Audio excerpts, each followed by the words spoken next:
मैं जब कल रात को हाईवे पे चला तो मैंने देखा बड़े पैमाने पे गाड़ियां रुकी हुई हैं टोल पर। टोल पे जो गाड़ियां रुकी थी उनके साथ साथ जहां बसों को स्थान मिल जा रहा था वहां पर रुक करके सब अपने भोजन खाने पीने का इंतजाम कर करके बैठे हुए थे। इसीलिए मैंने कहा कि इस सरकार में कई मौकों पर हम लोगों ने देखा अपने मनोरंजन के लिए मनोरंजन कर ये लोग माफ कर देते थे, टैक्स फ्री करते फिल्में। अगर अपने मनोरंजन के लिए फिल्मों को टैक्स फ्री कर सकते ही हैं तो इतने बड़े पैमाने पे कुंभ यात्रा पर कुंभ में जाने के लिए स्नान करने के लिए लोग जा रहे हैं और दूर दूर से यात्री जा रहे हैं। सोचिए, जिन परिवारों से मैं मिला वो हिमाचल के थे, हरियाणा के मिले, मुझे दिल्ली के मिले। लोग इतनी दूर से चल कर के आ रहे हैं, न जाने कितना तो उन्हें टोल देना पड़ रहा होगा। जब आप 10,000 करोड़ से ज्यादा का कुंभ कर रहे हैं तो ये टोल माफ करना कोई बड़ी बात नहीं है, इसलिए टोल कर इनके लिए माफ हो जाना चाहिए। आपने लोकसभा में सूची की मांग की। देखिए, ये सरकार छिपा क्या रही है, हमें आपको सोचना चाहिए कि आखिरकार जो सरकार 40 करोड़ लोगों का स्नान के लिए गिनती गिन रही है और हर स्नान के बाद वो करोड़ों की गिनती बता देते हैं। जो लोग करोड़ों की गिनती गिन रहे हैं वो केवल उन बातों को नहीं बता पा रहे कि जान कितनी गई है, लापता कितने लोग हैं। हम और आप लोग लगातार खबरें सुन रहे हैं, कोई अपने पिता को ढूंढ रहा है, कोई अपने परिवार के दूसरे सदस्यों को ढूंढ रहा है, भाई भाई को ढूंढ रहा है, बेटी पिता को ढूंढ रही है। तो ये जो घटनाएं सुनने को मिल रही हैं कि बेटा के पिता एक्सपायर हो गए हैं, उनको डेथ सर्टिफिकेट नहीं दे रहे हैं, आखिरकार क्या छिपाना चाहती सरकार? जब आपने कह दिया है कि कुंभ में मरने वालों के जिन परिवारों की जान गई है उनको 25 लाख का मुआवजा देंगे, मदद करेंगे उनके परिवार की, तो ये गिनती क्यों छिपा रहे हैं आप?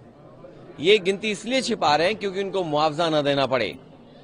और बड़े पैमाने पे लोगों की न केवल प्रयागराज में कुंभ में जान गई है, बल्कि जब यात्रा करे हैं आने पर जाने पर बहुत सारे लोगों की जान गई है। हमारी सरकार से मांग है, कुंभ यात्रा में जिन जिन लोगों की जहां कहीं भी जान गई है, गोरखपुर में ही बड़े पैमाने पे गोरखपुर के लोगों की जान चली गई, उनकी मदद होनी चाहिए। आज भी अखबारों में पढ़ा मैंने कि कुछ परिवारों की जान चली गई। तो कुंभ में जान जाने वालों की, दूसरे प्रदेश के जो लोग आए जिनकी जान गई उनकी, और कहीं भी श्रद्धालुओं का एक्सीडेंट हुआ उसकी जान गई है तो सरकार को मदद करनी चाहिए उनकी। देखिए, दिल्ली का परिणाम जो हमने आपने देखा, आपको हम चाहते थे कि आप पार्टी जीते, आप पार्टी नहीं जीती, बीजेपी जीती है। लोकतंत्र में हम जनता का जो भी फैसला वो स्वीकार करते हैं, लेकिन उत्तर प्रदेश की हमने आपने लूट देखी है। ये जो लोग एक विधानसभा पूरी ताकत लगा दी इन्होंने, इन्हें तो लोकतंत्र में कोई बहुत बड़ा सम्मान देना चाहिए। लोकतंत्र में इन्हें सम्मान मिलना चाहिए, उन बीएलओ को सम्मान मिलना चाहिए जिन बीएलओ ने पर्ची नहीं पहुंचाई, नाम काट दिए समाजवादियों के। उन अधिकारियों को भी लोकतंत्र का कोई न कोई पुरस्कार मिलना चाहिए। जिन्होंने वोट नहीं डालने दिया, ऐसे लोगों को विशेष सम्मान देना चाहिए। जिन्होंने 6 वोट डाले, 2 वोट डाले, लोकतंत्र में उनको भी सम्मान मिलना चाहिए जो दूसरे जिलों से आकर के भारतीय जनता पार्टी के लिए उस जिले में वोट डाले थे जो हम लोगों ने पकड़ लिए थे। तो ये चुनाव नहीं था, ये लूटा था इन्होंने चुनाव, और ये जनता देख रही है।